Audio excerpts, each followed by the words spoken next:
Hello viewer, welcome back to our channel Maths Zone with PP. I am Sanjeev Kumar. Today I want to provide you quick revision notes of class 11th chemistry, that is chapter 5th states of matter. तो आज हम आपको chapter 5th states of matter जो है वो class 11th की quick revision note provide करता हूँ। तो आइए स्टार्ट होते हैं अब। हाँ, तो आइए अब हम स्टार्ट होते हैं। ये chapter 5th states of matter है। तो some important points and term of chapter. तो इस चैप्टर की कुछ इम्पॉर्टेंट पॉइंट्स और टर्म्स हम बताते हैं जो कि बहुत ही महत्वपूर्ण है, जिसको कंप्लीट करने से हमारी पूरी चैप्टर कंप्लीट हो जाती है। तो आइए हम स्टार्ट होते हैं quick revision notes of chapter 5, that is states of matter. इसमें पहला पॉइंट है इंटरमोलेकुलर फोर्सेस। तो intermolecular forces are the forces of attraction and repulsion between interacting particles, that is atom and molecules.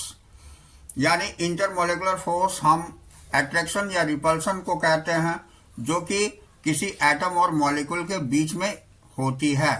तो this term does not include the electrostatic forces. इस term में electrostatic forces include नहीं होती है। That exist between the to opposite charged ions and the forces that hold atoms of A molecule together. यानी जो कि exist होती है दो ऑपोजिट चार्ज आयंस के बीच में, और जो एटम्स और मॉलिक्यूल्स को एक साथ जोड़ कर रखती है। तो that is covalent bond. Attractive intermolecular forces are known as van der Waals forces, और अट्रैक्टिव इंटरमोलेकुलर फोर्सेस जो होती है उसे हम वैन डर वाल फोर्सेस कहते हैं। In honour of Dutch scientist Johannes van der Waals, जो कि डच साइंटिस्ट जोहान्स वैन डर वाल के ऑनर में बोला जाता है। ये 1837 टू 1923। अब हम next point dipole dipole forces. तो dipole dipole forces act between the molecules possessing permanent dipole. यानी डाइपोल डाइपोल फोर्सेस जो एक्ट करती है ये मॉलिक्यूल्स के बीच में, परमानेंट डाइपोल के बीच में वर्क करती है।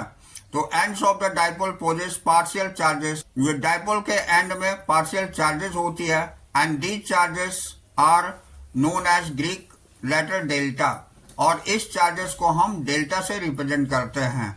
जैसे ये HCl के बीच में आपको डेल्टा प्लस और डेल्टा माइनस रिप्रेजेंट कर रहा है। यह हाइड्रोजन की पॉजिटिव चार्ज होती है जबकि क्लोरीन की नेगेटिव चार्ज होती है। इसी तरह दूसरे एटम जो दूसरा मॉलिक्यूल जो हमारी HCl है उसमें भी positive and negative, delta positive और डेल्टा नेगेटिव से रिप्रेजेंट किया गया है। यह डाइपोल डाइपोल फोर्सेस को रिप्रेजेंट करती है। अब हम तीसरा पॉइंट आते हैं डाइपोल इंड्यूस्ड डाइपोल फोर्सेस। तो डाइपोल इंड्यूस्ड डाइपोल फोर्सेस हम कहते हैं this type of attractive forces operate between the polar molecules having permanent dipoles and the molecules lacking permanent dipoles. यानी इस तरह की अट्रैक्टिव फोर्स जो है ये ऑपरेट होती है पोलर मॉलिक्यूल्स के बीच में जो परमानेंट डाइपोल और मॉलिक्यूल्स लैकिंग परमानेंट डाइपोल, जिसमें परमानेंट डाइपोल की कमी होती है, उन दोनों के बीच होती है। Permanent dipole of the polar molecule induced permanent dipole of the polar molecule induces dipole on the electrically neutral molecule by deforming it's electronic clouds. तो परमानेंट डाइपोल पोलर मॉलिक्यूल की इंड्यूस होती है डाइपोल को electrically जो neutral molecule होती है, जिसको deform करती है इलेक्ट्रॉनिक क्लाउड्स के द्वारा। Thus an induced dipole is developed in the other molecule। इस तरह ये इंड्यूस डाइपोल दूसरी मॉलिक्यूल पर डेवलप होती है। जैसे यहाँ AB से रिप्रेजेंट किया गया है, यहाँ delta positive and delta negative दिखाई गई है। ये परमानेंट डाइपोल ए पोलर मॉलिक्यूल की दिखाई गई है। अब ये नॉन पोलर मॉलिक्यूल दिखाई गई है।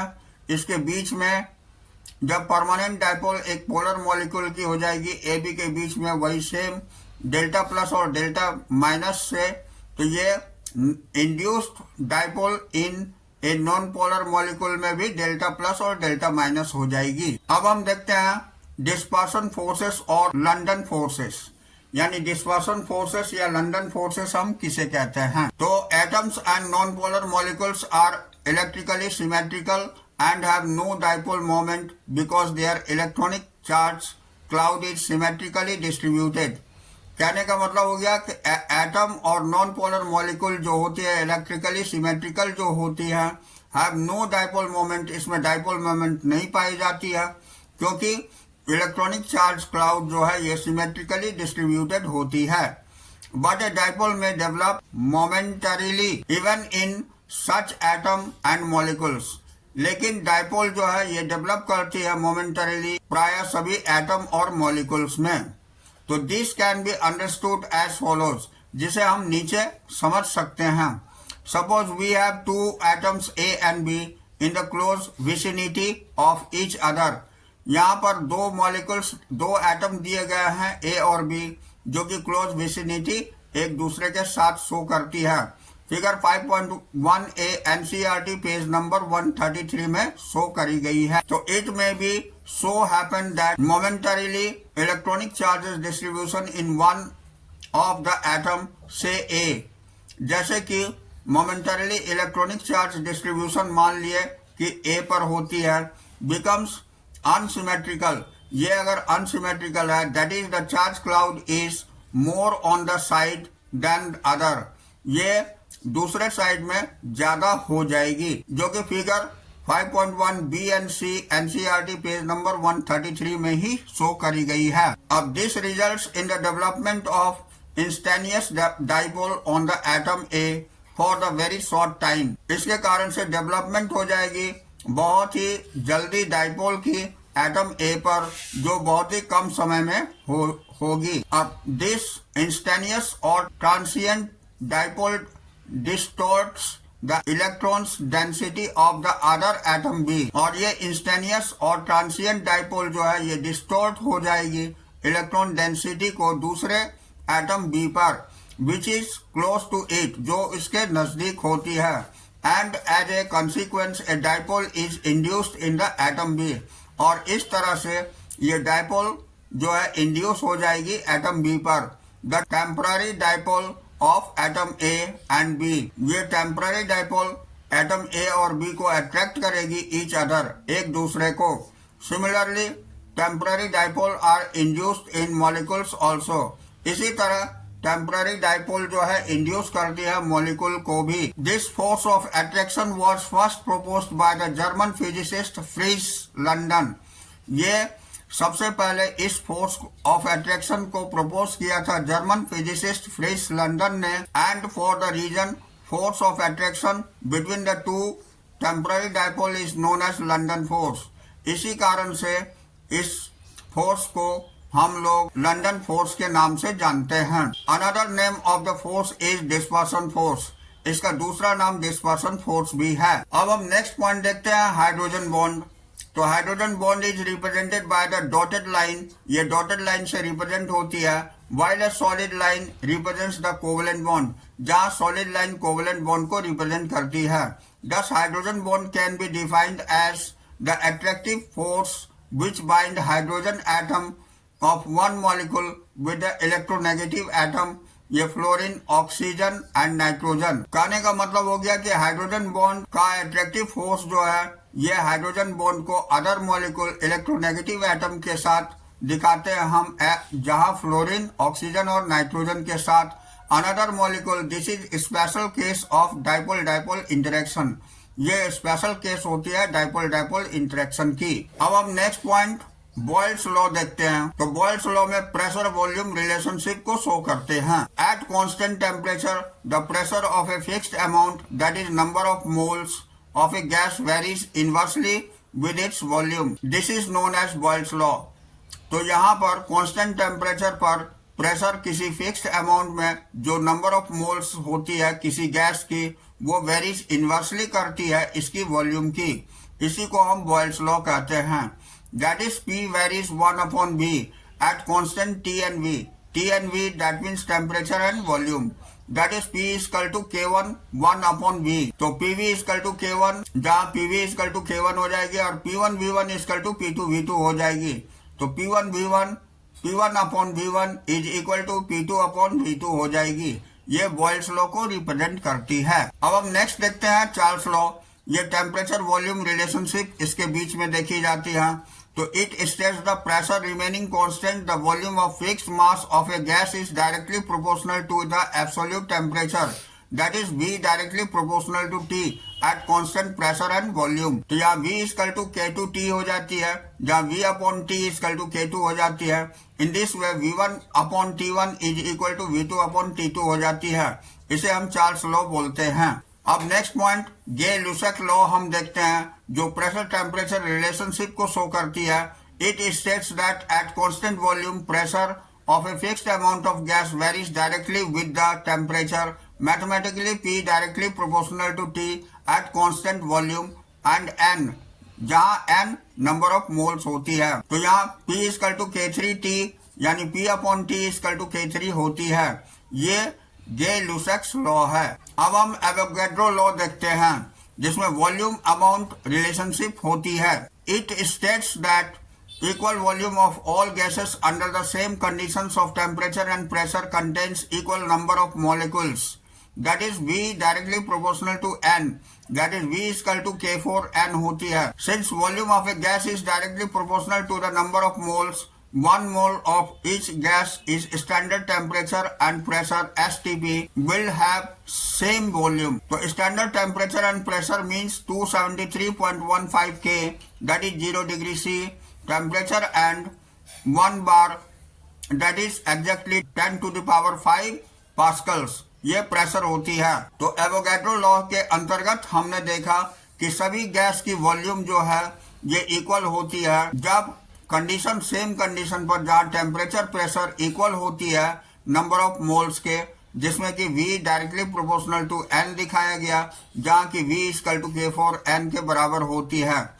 ये स्टैंडर्ड टेम्परेचर प्रेशर पर होती है, जिसे STP से हम कहते हैं, और STP की वैल्यू 273.15 K होती है, दैट इज केल्विन, जो 0 डिग्री सेंटीग्रेड के बराबर होती है। और 1 बार ये एटमॉस्फेरिक प्रेशर कहलाती है, जिसकी value 10 to the power 5 pascals के बराबर होती है। अब हम अगला पॉइंट देखते हैं, ideal gas. A gas that follows Boyle's law, Charles law and Avogadro law strictly, उसे हम आइडियल गैस बोलते हैं। ऐसा गैस जिसमें बॉयल्स लॉ, चार्ल्स लॉ और एवोगैड्रो लॉ को स्ट्रिक्टली फॉलो करती है, उसे आइडियल गैस बोला जाता है। आइडियल गैस इक्वेशन होता है PV इक्वल टू nRT। अब next point universal gas constant है। तो R is called gas constant. It is same for all gases. R is equal to 8.314 pascal metre cube per kelvin per mole होती है, that is equal to 8.314 into 10 to the power -2 bar L/K-1 mole -1, यानी per kelvin per mole होती है। तो is equal to 8.314 joule per kelvin per mole होती है। अब equation of state दिखाते हैं। P1V1 upon T1 is equal to P2V2 upon T2 होती है। ये इक्वेशन ऑफ स्टेट कहलाती है। अब हम नेक्स्ट पॉइंट देखते हैं, density and molar mass of the gaseous substance. ये कैपिटल M से रिप्रेजेंट करते हैं। तो capital M is equal to DRT upon P होती है। अब Dalton's law of partial pressure हम देखते हैं। तो it states the total pressure exerted by the mixture of non reactive gases is equal to the sum of the partial pressure of individual gases, that is pressure which these gases would exert if they were enclosed separately in the same volume and under the same condition of temperature. In mixture of gases, the pressure exerted by the individual gas is called partial pressure. Mathematically, P total is equal to P1 plus P2 plus P3 plus ... at constant T and V होती है, where P total is the total pressure exerted by the mixture of gases, that is P1, P2, P3 etc. the partial pressure of gases. इसी को हम partial pressure of gases बोलते हैं। अब हम kinetic molecular theory of gases देखते हैं। तो इसके अंतर्गत पहला पॉइंट है, gases consist of large number of identical particles, atoms और molecules that are so small and so far apart of the average that the actual volume of the molecule is negligible in comparison to the empty space between them.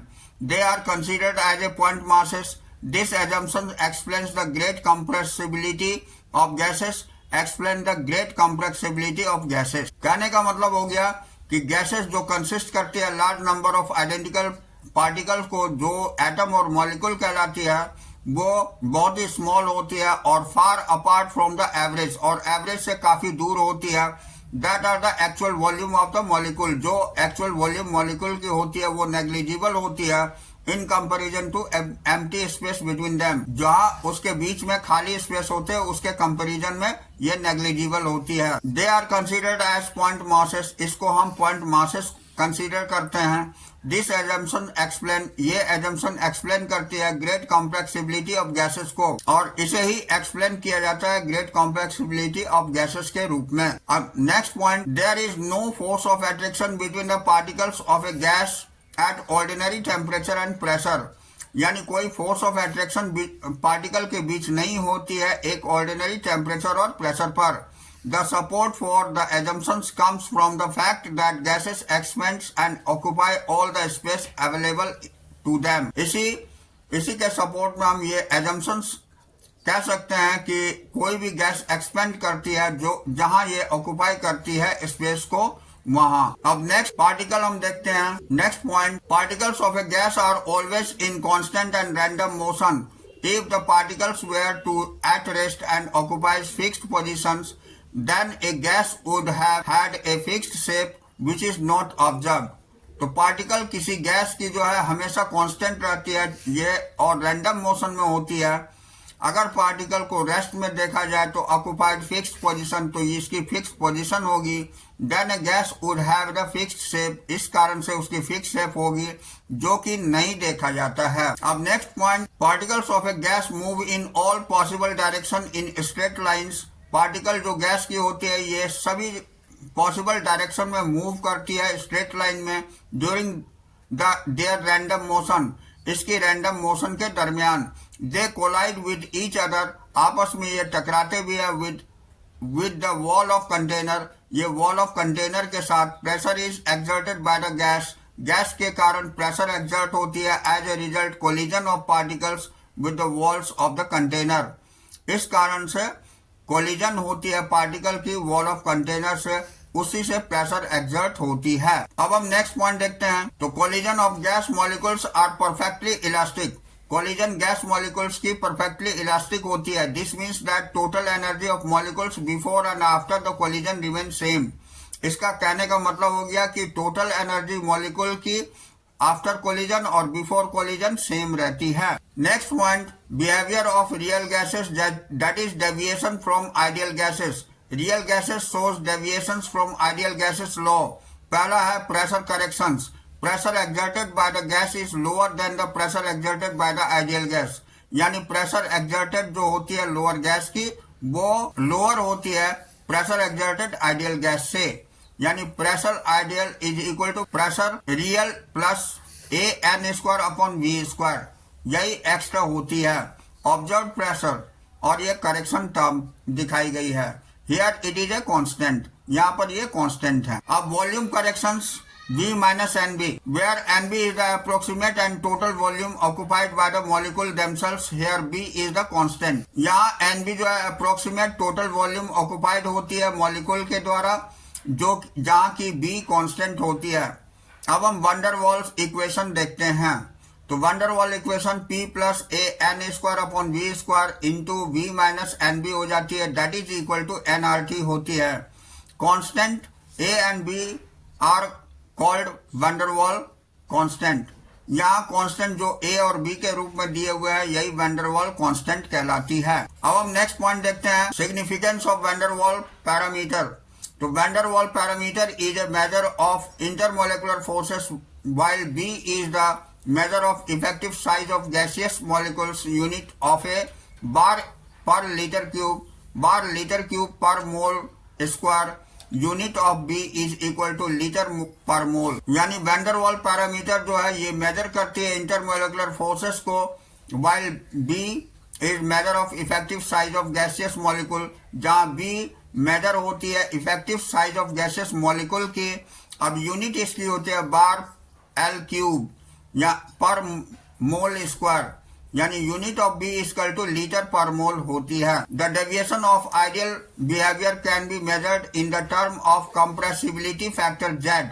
यहाँ deviation ideal behaviour की measure करते हैं compressibility factor Z से, which is the ratio of the product of PV and nRT, जो ratio product होती है PV और nRT का। मैथमेटिकली इसको Z equal to PV upon NRT लिखते हैं। इसी को हम कंप्रेसिबिलिटी फैक्टर बोलते हैं Z को। अब next point, the temperature at which a real gas obeys ideal gas law over the appreciable range of pressure is called the Boyle's temperature और Boyle point। यानी टेम्परेचर जिस पर रियल गैस ओबे करती है आइडियल गैस लॉ को, जो appreciable range होती है प्रेशर की, इसे हम बॉयल टेम्परेचर भी बोलते हैं या बॉयल पॉइंट भी बोलते हैं। नेक्स्ट, क्रिटिकल टेम्परेचर जिसको टीसी से रिप्रेजेंट करते हैं of a gas is highest temperature at which liquefaction of the gas first occurs. यानी टीसी किसी गैस की हाईएस्ट टेम्परेचर होती है, लिक्विफिकेशन होती है गैस की सबसे पहले। Liquefaction of a gas permanent gases volume of 1 mole of a gas eight critical temperature is called critical volume. यानी लिक्विफिकेशन को हम परमानेंट गैसेस की वॉल्यूम पर मोल के आधार पर गैस की क्रिटिकल टेम्परेचर कहते हैं, इसे ही क्रिटिकल वॉल्यूम कही जाती है। And pressure of the temperature is called critical pressure, और प्रेशर जो होती है उस टेम्परेचर पर इसे हम क्रिटिकल प्रेशर बोलते हैं। The critical temperature pressure and volumes are called critical constant. ये क्रिटिकल टेम्परेचर प्रेशर और वॉल्यूम को ही हम क्रिटिकल कांस्टेंट बोलते हैं। अब हम देखते हैं सरफेस टेंशन। तो surface tension is defined as the force acting per unit length perpendicular to the line drawn on the surface of liquid. It is denoted by Greek letter gamma. It has dimension of kg per second square and SI unit of expressed as Newton per meter. तो surface tension को define कर सकते हैं हम, जो force acting होती है पर यूनिट लेंथ परपेंडिकुलर लाइन होती है drawn on the surface of liquid, जो सरफेस लिक्विड पर पाई जाती है, ये गामा से रिप्रेजेंट करी जाती है। इसका डायमेंशन केजी पर सेकेंड स्क्वायर होती है और ऐसा यूनिट जिसको हम न्यूटन पर मीटर से एक्सप्रेस करते हैं। अब 24 विस्कोसिटी होती है। Viscosity is the measure of resistance of a flow which arises due to the internal friction between the layers of fluid as they slip past one another while liquid flows. A strong intermolecular force between molecules hold them together and resist movement of layer past one another.